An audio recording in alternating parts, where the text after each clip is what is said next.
ألتمس من فخامة رئيس الجمهورية الإذعان لي بافتتاح الجلسة.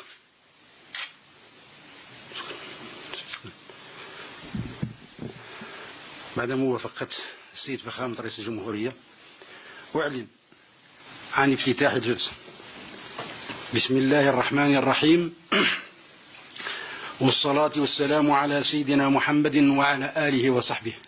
أدعو السيدتين والسادة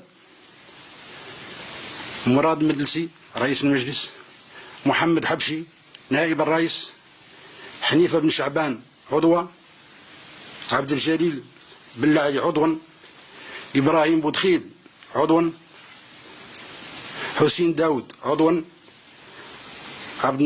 عبد النور قراوي عضوا، اسماعيل باليط عضوا، الهاشم إبراهيم عضوا، فوزية بن قلة عضوا، كمال فنش عضوا، لأداء اليمين الدستورية